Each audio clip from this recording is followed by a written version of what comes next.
Right ఇక మరొక breaking update చూద్దాం. ఎక్స్ వేదికగా వరుస పోస్టులు పెడుతున్న నటుడు ప్రకాష్ రాజ్ మరోసారి ట్వీట్ వేదికగా విమర్శలు సంధించారు. దేవుణ్ణి రాజకీయాల్లోకి లాగకండి అంటూ సుప్రీంకోర్టు వ్యాఖ్యలతో కూడిన ఫోటోను పంచుకున్నారు.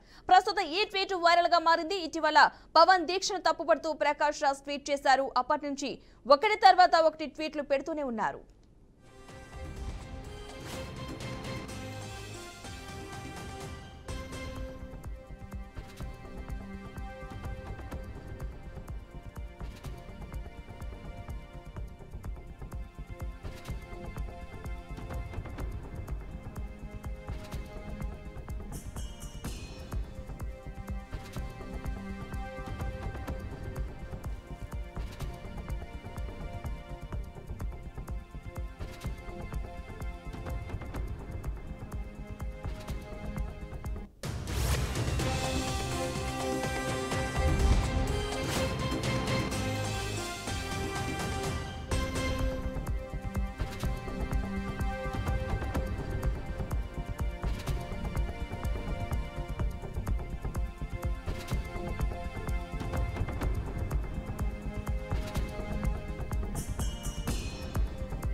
ఎక్స్ వేదికగా వరుస పోస్టులు పెడుతున్న నటుడు ప్రకాష్ రాజ్ మరోసారి ట్వీట్ వేదికగా విమర్శలు సంధించారు. దేవుణ్ణి రాజకీయాల్లోకి లాగకండి అంటూ సుప్రీంకోర్టు వ్యాఖ్యలతో కూడిన ఫోటోను పంచుకున్నారు. ప్రస్తుతం ఈ ట్వీట్ వైరల్ గా మారింది. ఇదే అంశానికి సంబంధించిన పూర్తి సమాచారాన్ని మా అవుట్పుట్ ఎడిటర్ రాము మరింత సమాచారం అందిస్తారు.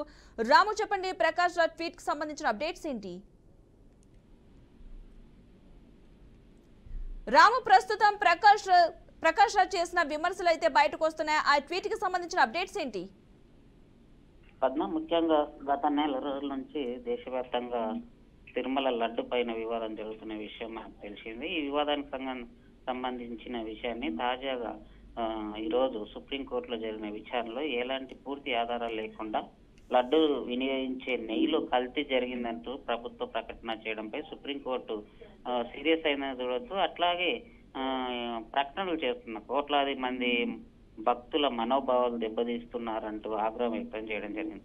అట్లాగే చూసుకుంటే సుప్రీంకోర్టు చేసిన ఈ వ్యాఖ్యలపైన నటుడు ప్రకాష్ రాజ్ కూడా స్పందించడం జరిగింది. ట్విట్టర్ లో తన పోస్ట్ చేయడం, దయచేసి దేవుణ్ణి మీరు రాజకీయాల్లోకి లాగకండి అనే ట్యాగ్ చేసి అట్లా ట్వీట్ చేయడం జరిగింది. అట్లాగే ఈ పోస్ట్ చేయడంతో కొంత మళ్ళీ ఒక చర్చ కొనసాగుతుందని చెప్పొచ్చు. తిరుమల తిరుపతి లడ్డులో కల్తీ నెయ్యి వినియోగించారని ఏపీ సీఎం చంద్రబాబు నాయుడు గతంలో సంచలన ఆరోపణలు చేసినప్పటికీ నుండి AP deputy CM Pawan Kalyan కూడా నటుడు ప్రకాష్ రాజు మాటల యుద్ధం జరిగిన విషయం మనందరికీ తెలిసిందే. ఎట్లాగే ప్రకాష్ రాజు గతంలో కూడా ప్రకాష్ రాజు పవన్ కళ్యాణ్ మధ్య ఒక టిట్ వార్ నడిచిందని చూసుకోవచ్చు. దీనిలో అనేక సార్లు ఒకరికొకరు పవన్ కళ్యాణ్ ప్రకాష్ రాజుకు కౌంటర్ ఇవ్వడం జరిగింది. ప్రకాష్ రాజు పవన్ కళ్యాణ్ ట్విట్టర్ అంటే ఒక ఏపీలో లడ్డు మీదనే ఒక రాజకీయం జరిగింది అనేది మనం చూసుకోవచ్చు. ఇప్పుడు తాజాగా కోర్టు తీర్పు రావడంతో కాబట్టి దేవునికి ఎవరైతే దేశవ్యాప్తంగా ఉన్న తిరుమల భక్తులు ఎవరైతే ఉన్నారో, హిందువుల మనోభావాలు అయితే ఉన్నాయో వాటిని దెబ్బతీయొద్దు. లడ్డు అనేది చాలా మంది లడ్డు కోసమే చాలా మంది తిరుపతి వెళ్ళి వెంకటేశ్వర స్వామిని దర్శించుకోవడం జరుగుతుంది. కాబట్టి హిందూ మనోభావాలను దెబ్బతీస్తున్నారు అని ప్రకాష్ రాజ్ గతంలో మాట్లాడడం జరిగింది. ఇప్పుడు ట్విట్టర్ వేదిక కూడా దేవుడితో రాజకీయాలు చేయదు అనేది ట్విట్టర్ లో పేర్కొనడం జరిగింది.